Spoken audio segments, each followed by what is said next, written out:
Boa noite, irmãos.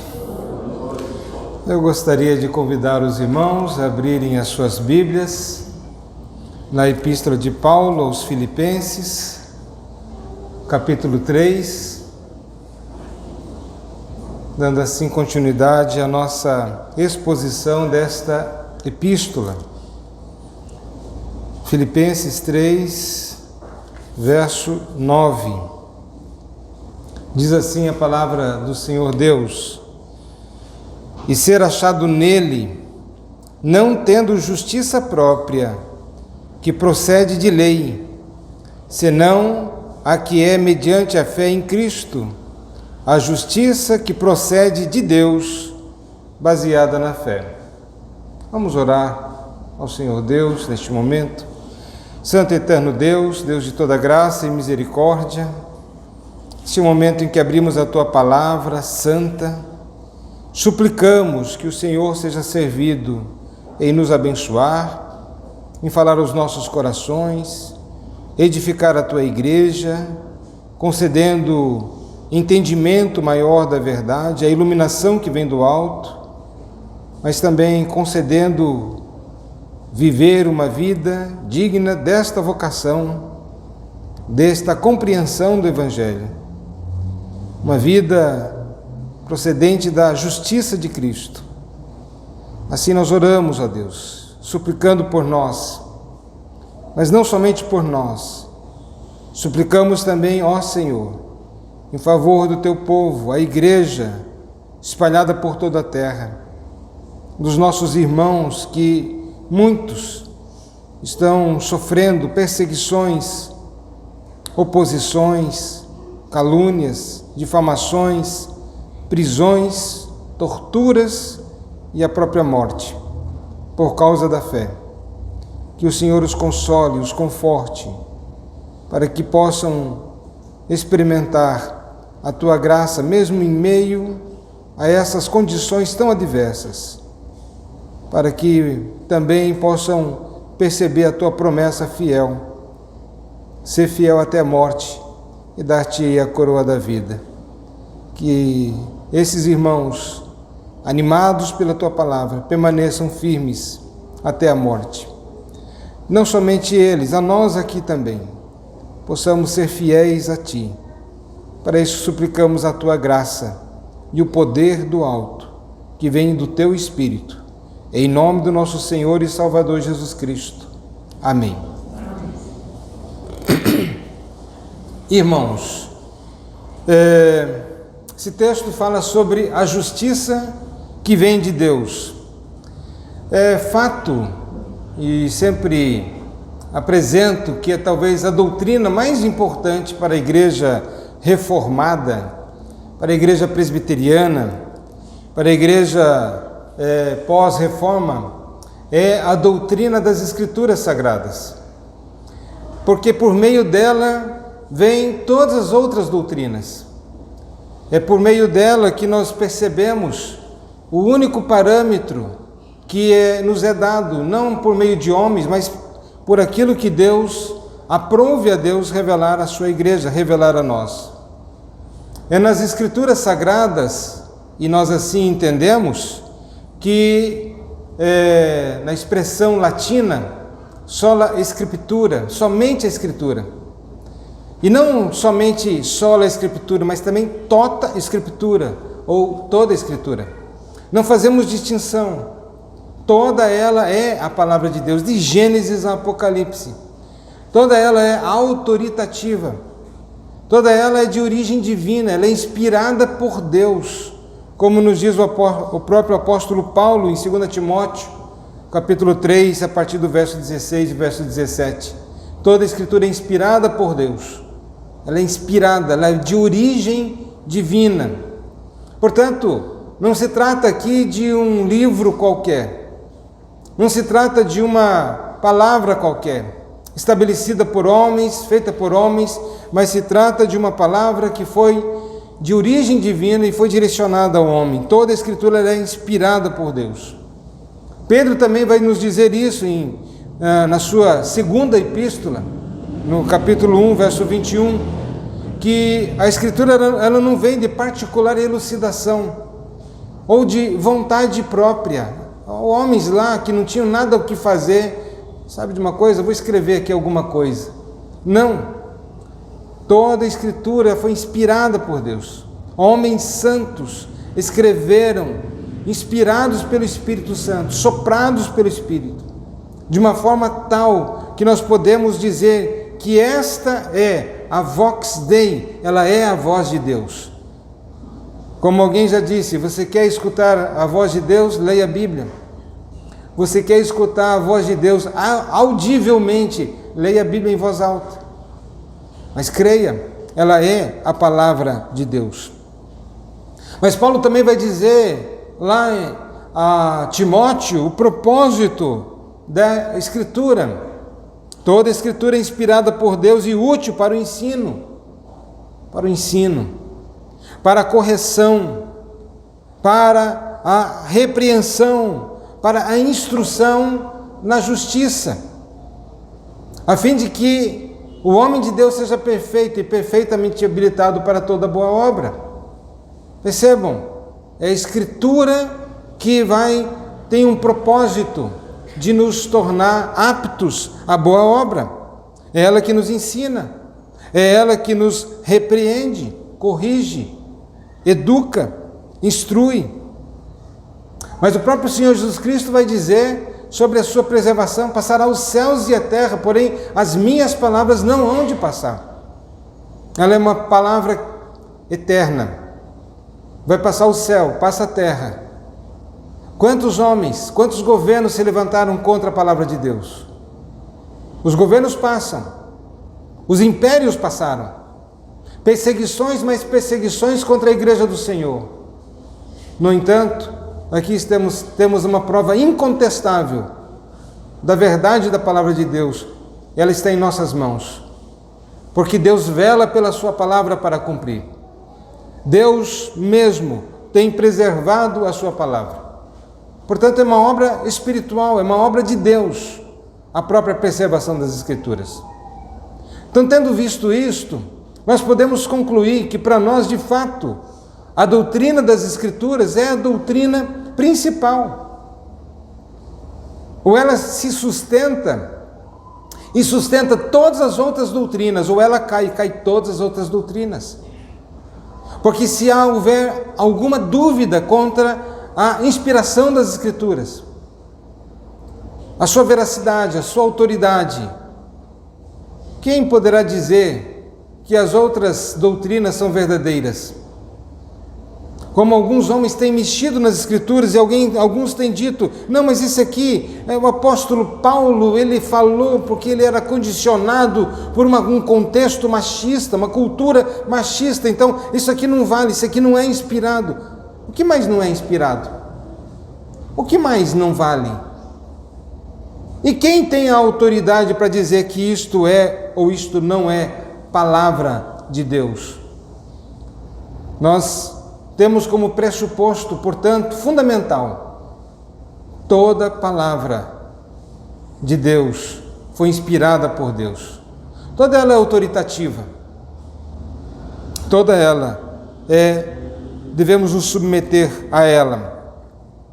Portanto, nada podemos saber sobre a doutrina da onipotência de Deus, onipresença, onisciência, sobre a doutrina da redenção, da expiação, da divindade de Cristo, da encarnação do Verbo, se nós colocarmos em dúvida a doutrina das Escrituras Sagradas.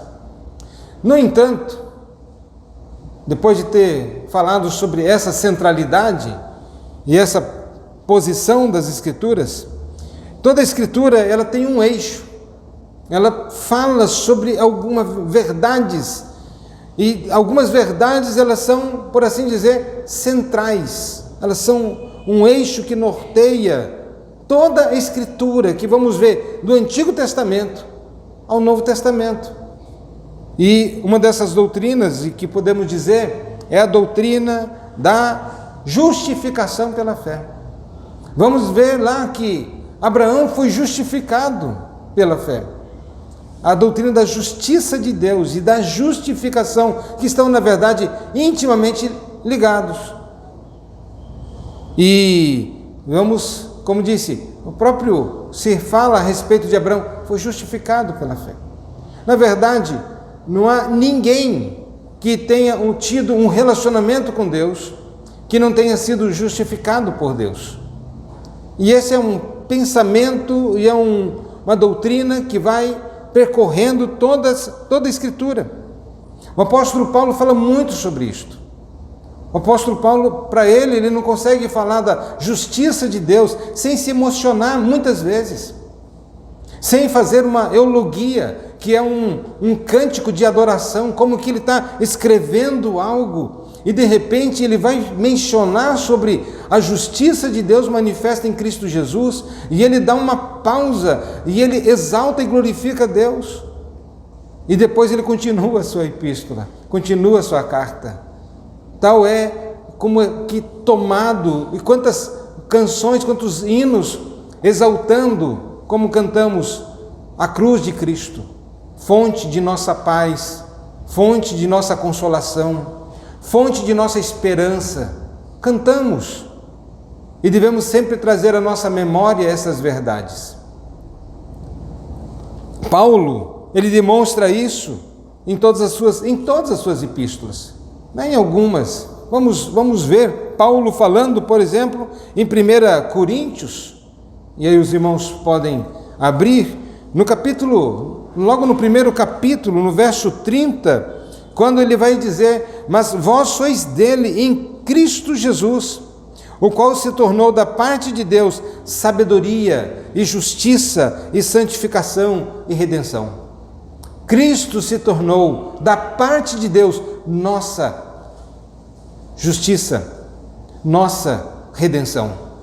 É em Cristo que temos a redenção, é em Cristo que temos a justiça, é em Cristo que somos justificados.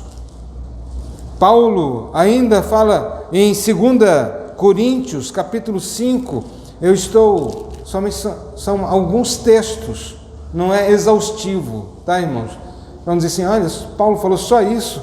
Não, muito mais, mas só a guisa de exemplificações mesmo.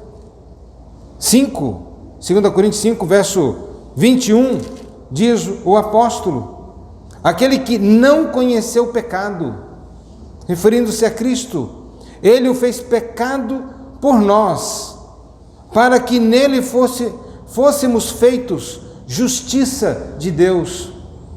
Aquele que não conheceu o pecado. Solicitei que fosse lido Isaías 53 no início do culto, que fala sobre o servo sofredor. Ele levou sobre si os nossos pecados. O castigo que nos traz a paz estava sobre ele, e pelas suas pisaduras nós fomos sarados. Nós o reputávamos por aflito, ferido de Deus. Contudo, foi por meio do seu sacrifício, da sua entrega pessoal, também espontânea, que nós obtivemos a salvação. Ele se fez pecado por nós. Ele o fez pecado, para que nele fôssemos feitos justiça de Deus. Vemos também a epístola de Paulo aos Gálatas, vai tratar muito sobre esse assunto. Inclusive ele vai dizer: olha, eu temo que tenha pregado em vão no meio de vós, porque vocês estão passando para um outro evangelho. Eu preguei o evangelho da graça, da salvação em Cristo, e vocês agora estão caminhando pelo evangelho das boas obras, estão aderindo à filosofia judaizante, que vocês têm que fazer alguma coisa por onde merecer. Vocês têm que fazer algo, e anulando assim o sacrifício de Cristo, a expiação de Cristo. Paulo, portanto, fala com uma certa dureza à igreja da Galácia, porque eles estavam agora adotando um outro evangelho. E ele chega a dizer: se alguém pregar um outro evangelho, seja anátema, seja maldito, amaldiçoado. Isto é um peso para aqueles que querem pregar um outro evangelho, tirando a suficiência do sacrifício de Cristo, da cruz de Cristo, e querendo dizer: não, você faz aí alguma coisa, aí faz uma penitência, faz aí alguma coisa para você ser salvo. Portanto, lá em Gálatas, capítulo 3, verso 8 a 11, o apóstolo Paulo vai nos falar: ora, tendo a Escritura previsto que Deus justificaria pela fé os gentios, é Deus quem justificaria. O ato de Deus, dado a iniciativa de Deus, preanunciou o Evangelho a Abraão: em ti serão abençoados todos os povos, de modo que os da fé são abençoados com o crente Abraão. Todos quantos, pois, são das obras da lei, estão debaixo de maldição. Todos aqueles que querem confiar em si mesmos, na obra da lei, na sua religiosidade, na sua bondade, na sua moralidade, como meios de salvação, estão debaixo de maldição. Percebam, não estamos falando aqui sobre o resultado da salvação. Estamos falando sobre aqueles que tomam estas coisas como meio de salvação, gerador de salvação, causador primário da salvação. De modo que os da fé são abençoados com o crente Abraão. Porque está escrito: maldito todo aquele que não permanece em todas as coisas escritas no livro da lei para praticá-las. Quem quer viver, ser salvo pela prática da lei, ele deverá cumprir toda a lei. Mas quem é suficiente para isto? Quem consegue guardar toda a lei? Nós já quebramos a lei de início, quando nos diz o próprio Senhor Jesus Cristo: amarás o Senhor teu Deus de todo o teu coração, de toda a tua alma, com toda a tua força, com todo o teu entendimento. E a pergunta é: quem é suficiente para isto? Amamos a Deus, não negamos este fato, mas amamos a Deus com muita deficiência. Às vezes, nosso amor a Deus se mostra tão dividido. É evidente que pela lei ninguém é justificado diante de Deus, porque Paulo vai dizer: o justo viverá pela fé. Ele será justificado pela fé, e não por obras, não porque faz determinadas coisas ou deixa de fazer determinadas coisas, e aí então ele é justificado. Não, é pela fé. E isto foi o texto que promoveu, por assim dizer, a reforma protestante, nós vamos ver. Mas vemos também em Romanos no capítulo 3, no verso 20, o apóstolo Paulo também nos falando. Romanos 3, verso 20. Visto que ninguém será justificado diante dele por obras da lei, em razão de que pela lei vem o pleno conhecimento do pecado. A lei, ela tem um propósito. Ela nunca foi colocada por Deus como meio salvador, mas sim para demonstrar como um espelho a nossa realidade. Pois a lei diz: não matarás. Alguém pode dizer: eu nunca matei ninguém. Mas na interpretação dada pelo Senhor Jesus Cristo, ele disse: se você odiar alguém, você já matou. Você é um assassino. Se você tem raiva de alguém e você não perdoa, você é um assassino. E os assassinos não herdarão o reino de Deus. Tem mágoa. E ele diz: eu não perdoo. Lembra da oração do Pai Nosso? Pai, perdoa as minhas dívidas. assim como eu tenho perdoado aos meus devedores. Mas o sentido é: perdoa dos meus pecados, assim como eu tenho perdoado aqueles que têm pecado contra mim. Mas percebam, está mais ou menos que estabelecendo um padrão. Diz: Senhor, da forma como eu ajo com outros, haja comigo também. E detalhe, Deus vai ouvir a sua oração. Você vai ser tratado como você trata. Quer o perdão de Deus, mas não quer dar o perdão. Mas percebam, a lei diz isso. A lei, ela é espiritual. Ela é muito mais profunda do que os judeus haviam interpretado, que somente entendiam da forma mecânica. Matar, olha, cuidado, se você matar, você pode ser julgado por um tribunal do júri. Jesus, ele vai dizer: o quê? Se não entenderam, quem estabeleceu essa lei foi Deus, não foram os homens. E o tribunal do júri aí não é o tribunal dos homens, é o tribunal divino. É Ele que tem a prerrogativa de julgar, porque Ele é o juiz de toda a terra. Ele julga segundo a sua palavra. E mais, Ele vai dizer, portanto, por obras da lei ninguém será justificado, em razão de que pela lei vem o pleno conhecimento do pecado, vem o conhecimento. Mas no verso 25 e o verso 26 nos diz: a quem Deus propôs no seu sangue. Agora está falando, Deus propôs, Deus estabeleceu. Foi assim que Deus arquitetou o plano da redenção, a quem Deus propôs no seu sangue, como propiciação, mediante a fé, por meio da fé, para manifestar a sua justiça, por ter Deus, na sua tolerância, deixado impunes os pecados anteriormente cometidos, tendo em vista a manifestação da sua justiça no tempo presente. Deus manifesta agora a sua justiça no tempo presente, para Ele mesmo ser o justo e o justificador daqueles que têm fé em Jesus. Percebam, é uma doutrina do qual o apóstolo Paulo, ele vai percorrer todas as epístolas paulinas, vai percorrer as escrituras sagradas, desde o Antigo e o Novo Testamento, a justificação, o modo como Deus estabeleceu. Percebam, não é o que o homem faz, mas é o que Deus está propondo e fazendo para a salvação.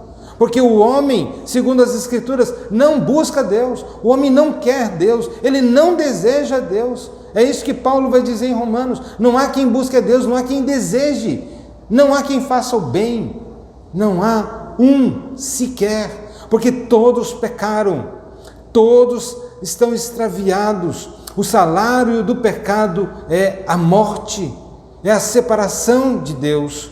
Mas Deus, no entanto, propôs em Cristo Jesus a reconciliação, que é o ministério da reconciliação, onde Deus propõe em Cristo Jesus que homens pecadores, a despeito da sua não vontade, não desejo, mas Deus propôs em que em Cristo, e por vontade de Deus e por vontade do seu Filho Jesus, por todos aqueles que Ele morreu, Ele vai justificar, torná-los justos.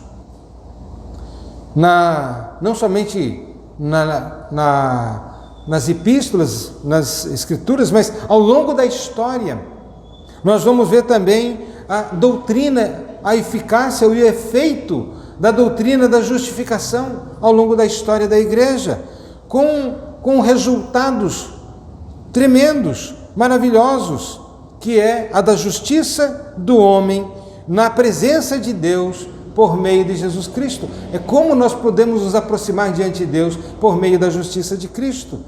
Vamos ver um Agostinho lá na história, na era patrística, que vai dizer lá que é pecador, ele confessa toda a animosidade, toda a falta de interesse, mas de uma forma brilhante ele vai falar lá no seu livro As Confissões, como Deus salvou homens pecadores, faz uma análise psicológica, espiritual, teológica da conversão. Depois nós vamos ver também Martinho Lutero. Martinho Lutero, quando estava em busca de o que fazer para poder estar na presença de Deus, esse era o grande desejo dele. Mas todas as vezes que ele procurava estar diante de Deus, ele via os seus pecados. E de acordo com o ensino romanista, ele deveria se fazer penitência, até porque é colocado como um sacramento, a penitência. Então vai ser o autoflagelo. E ele diz, se alguém pudesse ser justificado pelas obras humanas, pelo autossacrifício, eu seria este. Mas por mais que ele se fizesse esse autoflagelo, se penitenciasse, não encontrava paz, dizendo, olha, eu estou fazendo um sacrifício para Deus me aceitar, eu estou fazendo um sacrifício para poder entrar na presença de Deus, mas por mais que ele fazia isto, ele não encontrava paz nisto. Sempre a sua consciência dizia, você não está na presença de Deus, você não consegue. Portanto, Martinho Lutero, em seus esforços pessoais, pelos seus méritos, nada mais era do que o ensino judaizante. Faça isso, faça aquilo, a religiosidade. E aí então ele se fazia tudo isso, fazia as penitências, entrava nas suas cela do convento lá, do mosteiro, e aí ficava lá e fazia as suas penitências. Mas depois, quando ele percebe o que Romanos está dizendo, o apóstolo Paulo em Romanos, a justiça de Deus pela fé, o justo viverá pela fé.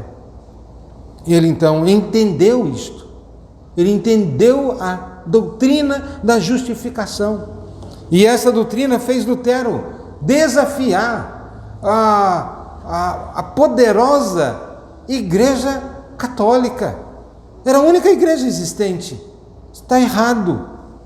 Essa salvação que estão proclamando não salva. Portanto, ele vai e ensina sobre a salvação em Cristo Jesus. A tradição que estava impregnada, secular, durante séculos, as pessoas fazendo penitência, autossacrifício e coisas assim.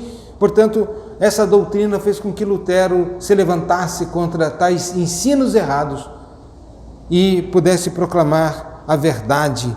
E essa verdade é revolucionária para os homens. Quantas vezes as pessoas estão angustiadas, tentando agradar o Criador e vendo que nas suas melhores ações ainda há a corrupção, a presença do pecado.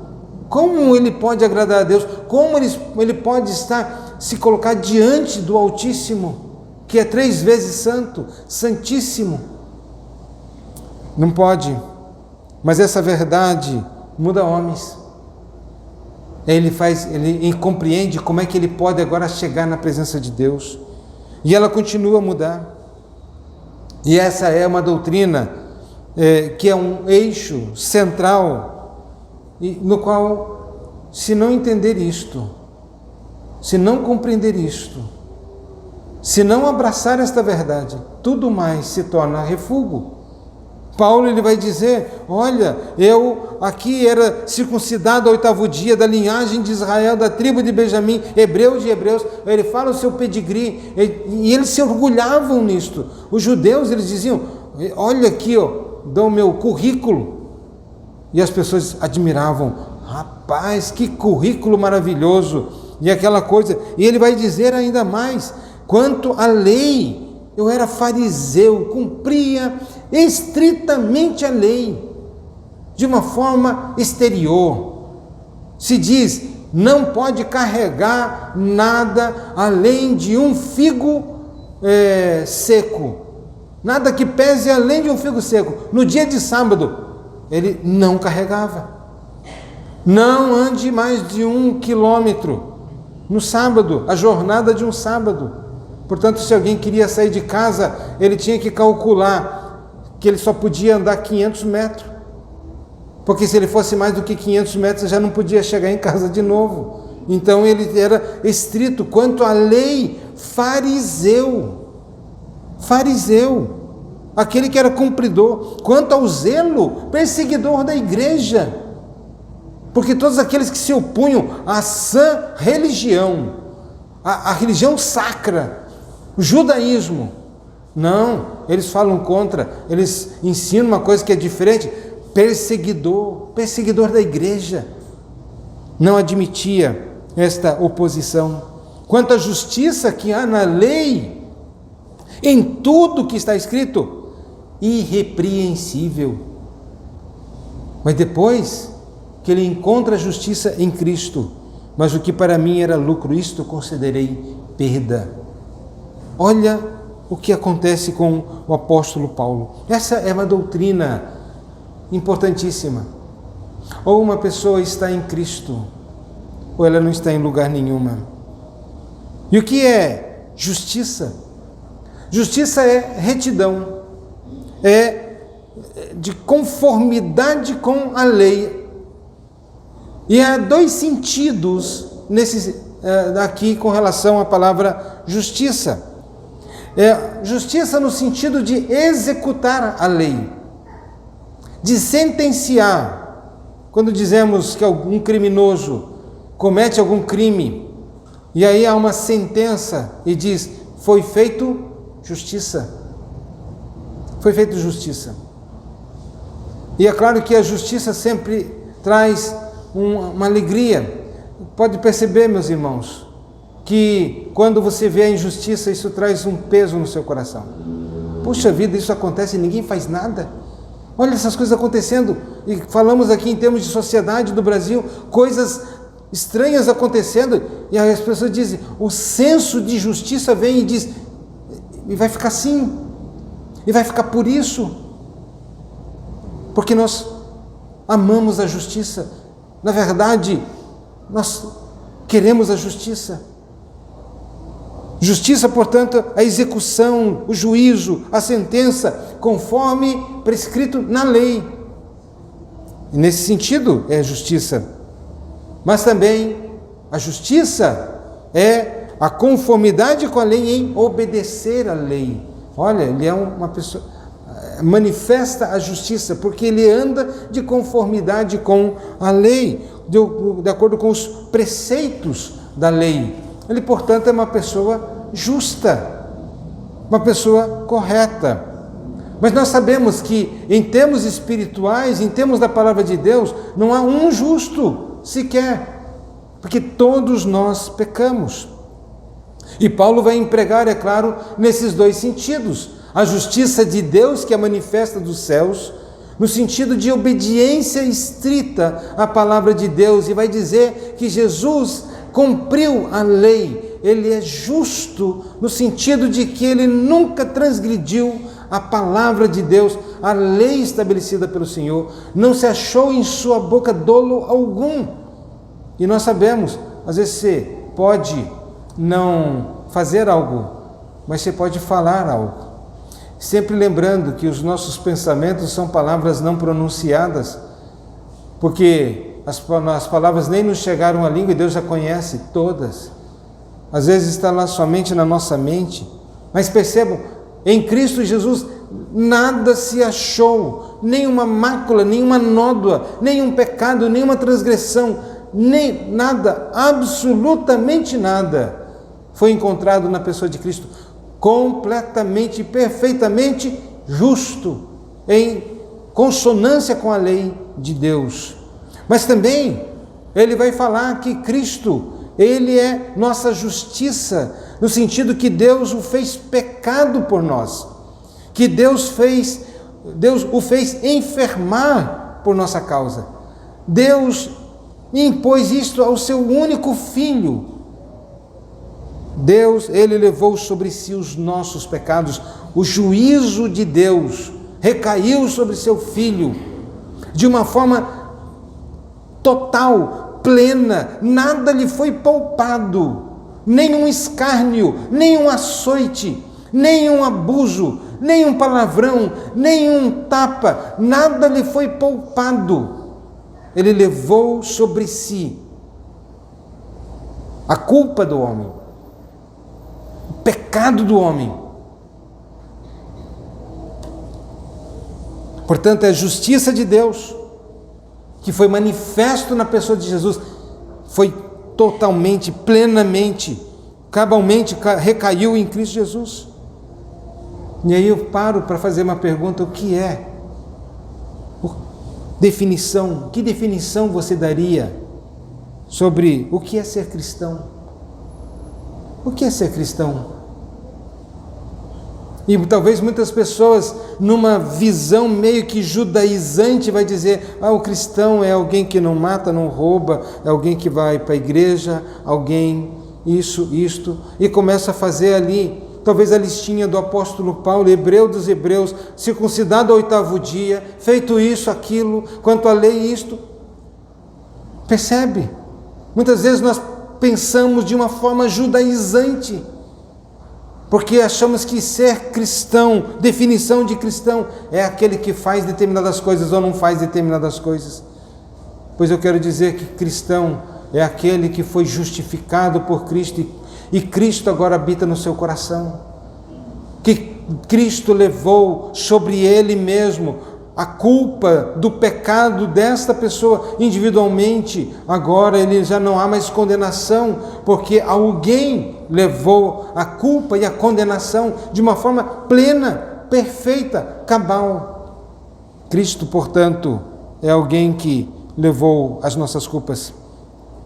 E quando alguém se depara com a lei de Deus, como nós podemos cumprir esta lei?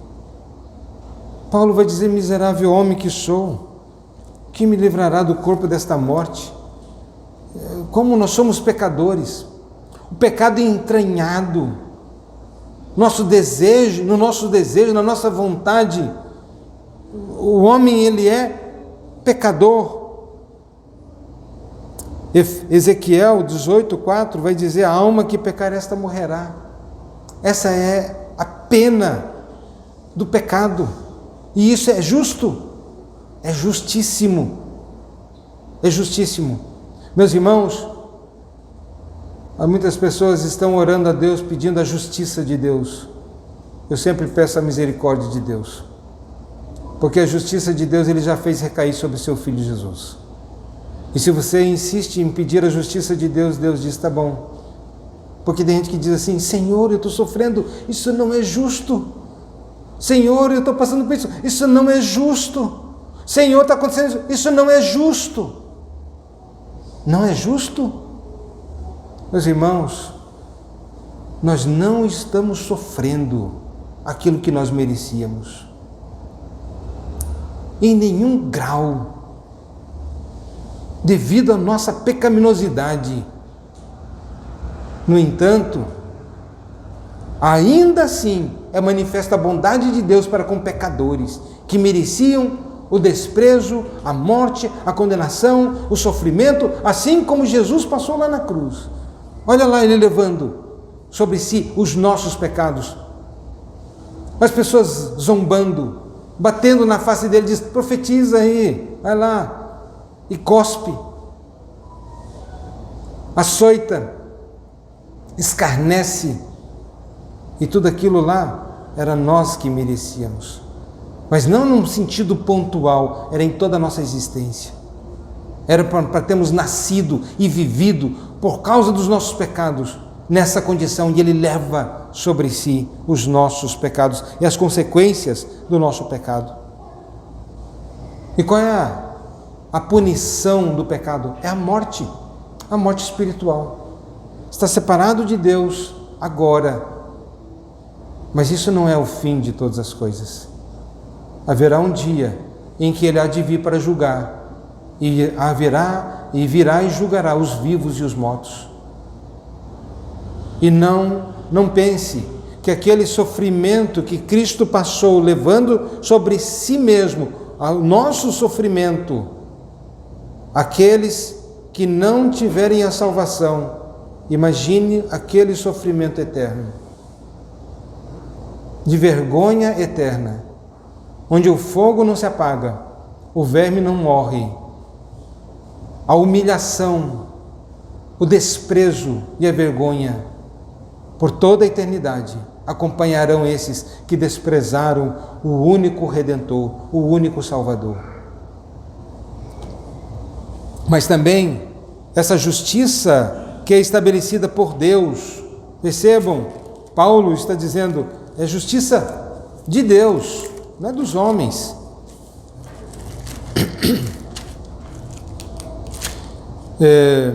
Justiça e ser achado nele, em Cristo agora, não tendo justiça própria. Paulo vai dizer, eu não tenho justiça própria, abandonei isto, eu tinha isto, eu queria isso, a justiça própria. Agora, não tendo justiça própria, que procede de lei, até porque ele disse, quando eu não entendia a lei, eu achava que eu era cumpridor da lei, até que eu percebi que a lei é espiritual, pois a lei diz que não devemos cobiçar, e ele aí entendeu, matar é um ato, matar, roubar é um ato, eu nunca fiz isso, mas quando ele entendeu que a lei falava sobre o coração, cobiça está no coração, ele entendeu a chave interpretativa dos 10 mandamentos, toda lei é espiritual. E aí ele diz, será que eu nunca matei ninguém mesmo? Será que eu nunca adulterei? Será que eu nunca...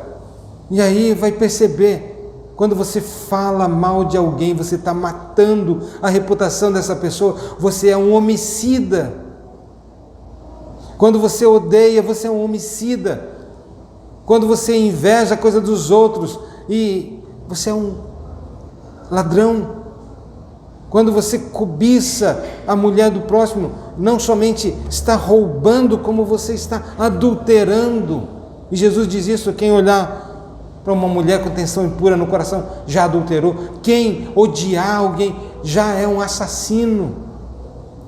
Portanto, justiça e ser achado nele, não tendo justiça própria, que procede de lei, porque da lei não consegue proceder a justiça para nós. Cristo cumpriu cabalmente, mas nós não conseguimos cumprir, senão a que é mediante a fé em Cristo, a justiça que procede de Deus. É isso que Paulo então vai mencionar, essa justiça, ela procede de Deus.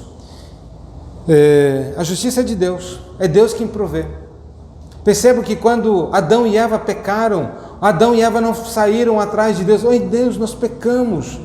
Ó Deus, tem misericórdia. Deus, ser favorável a nós. Ó Deus, o que nós podemos fazer? O homem estava correndo, fugindo de Deus, e Deus vai atrás e dá uma solução. O homem pecou, e Deus havia dito, o dia que vocês pecarem, vocês vão morrer. Mas Deus providenciou, Deus proveu, figuradamente, um Cristo naquele momento. Deus matou um animal, para que com a pele do animal, o sangue derramado, mas e a pele do animal, servisse como para cobrir a nudez ou o pecado do homem, para que não fossem mortos. Nós já vimos que o salário do pecado é a morte. Deus quer que proveu a sua própria justiça, e nós não podemos cumprir, mas Cristo cumpriu totalmente, cabalmente. E a fé não é salvadora, ela é um instrumento usado por Deus, por meio da palavra, para que, como um instrumento, como um meio da nossa justificação. Nós somos justificados mediante a fé, e isto não vem de vós, é dom de Deus, nem a fé procede de nós. Nós não fazemos, nós deveríamos entender, e entendemos na verdade, não há fé, se Deus não implantar a fé em nosso coração. E como é que vem a fé? A fé vem pelo ouvir e ouvir a palavra de Cristo, não a fé na ignorância. Ninguém pode dizer, eu não sei nada das Escrituras, mas eu tenho muita fé em Deus. Não, quem não conhece as Escrituras, toda a fé que ele tem, não passa de uma fé errática, errada, frágil, fraca, humana e carnal. Mas qual é o resultado da justificação? Nós somos livres da penalidade da lei. Não há mais condenação para aqueles que estão em Cristo Jesus. Nós recebemos a recompensa da obediência. Nós somos desobedientes, mas é a obediência de Cristo. Por causa da obediência de Cristo, nós recebemos. Sabe quando você diz assim, olha, faz a coisa aí, o filho faz, e daí você diz, meu filho, bacana, eu vou dar uma recompensa porque ele é obediente. Mas quando teu filho não é obediente assim, você vai dizer, eu vou dar uma recompensa porque meu filho ele é tão desobediente, tão rebelde, mas não, geralmente os pais vão dar uma disciplina. Mas nós sabemos quem nós somos, mas por causa da obediência de Cristo, nós vamos receber a recompensa da obediência. E aquele que guarda a lei, vive por ela. Só que nós não guardamos, mas qual é a recompensa? Por causa de Cristo, a vida. Deus nos considera como se tivesse cumprido toda a lei, é recompensa, isentos de culpa. E de acordo com Romanos 5:1, temos paz com Deus. Éramos inimigos de Deus, agora temos paz com Deus. Meus irmãos, Paulo está ensinando aqui que se fizer alguma coisa, como alguns pensam, você tem que fazer por onde merecer para ser salvo. Toda e qualquer tentativa de você fazer algo por onde ser salvo, como se aquilo que você fizesse fosse o suficientemente bom para te salvar, é uma negação dessa doutrina. É uma negação da doutrina da justificação em Cristo, do sacrifício de Cristo. E aquele que assim pensa que pode fazer alguma coisa para ser salvo, ele nega que Cristo já fez tudo. Ele tem que fazer algum acréscimo, alguma coisinha a mais. Também, meus irmãos, devemos lembrar que essa justiça é um dom ou graça, significa favor imerecido. Nós não merecíamos, ninguém aqui merece a justiça que procede da cruz de Cristo. Nós não merecemos. No entanto, Ele nos dá, é dom. E Ele dá a quem Ele quer. Não depende de quem quer ou de quem corre, mas de Deus. Portanto, não há injustiça da parte de Deus. Deus não requer, portanto, a nossa justiça própria. Deus está dizendo, vamos lá, se esforcem. Deus requer que nós tenhamos a justiça de Cristo, como que tomando sobre nós mesmos a justiça de Cristo. E por fim, meus irmãos, você pode ter sido um bom crente, você pode ter andado na igreja, ter sido fiel em tudo, mas o único consolo que você vai ter na morte, naquele último momento, e a única esperança que você vai ter neste momento, é se você tem a justiça de Cristo. É a única coisa que vai te dar esperança. Porque não adianta dizer, vivia na igreja, dava meus dízimos e as minhas ofertas, eu era bom, eu fazia isso, eu fazia aquilo e outras coisas mais. A única esperança naquele momento, no leito de morte, naqueles momentos finais da sua existência, aqui na sua peregrinação, vai ser se você tem o manto da justiça de Cristo sobre você ou não. Quantos crentes caminharam a vida sem o manto da justiça de Cristo? Eram crentes, eram religiosos, quando morreram em desespero de alma. E agora? Mas aqueles que estão em Cristo, ele diz, minha dívida foi paga, totalmente paga, não dependeu de mim, não dependeu dos meus atos, Ele levou sobre si as minhas dores, o castigo que me traz a paz estava sobre Ele, pelas suas pisaduras eu fui sarado. Ou na acusação do diabo contra Martinho Lutero, você fez isso, você fez aquilo, você pecou nisso, e começou a fazer a lista para Martinho Lutero, demonstrando toda a sua pecaminosidade. Martinho Lutero não negou. Ele disse: é verdade, tudo isso é verdade, e talvez ainda está faltando coisa na tua lista. Eu estou parafraseando, é claro.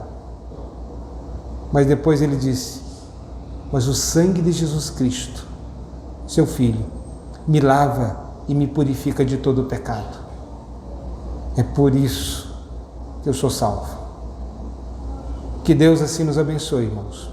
Deus conceda paz no coração dos irmãos. E que os irmãos possam ter essa certeza inabalável, que é o eixo central da obra da redenção. Se você não tiver a justiça de Cristo, você não tem absolutamente nada.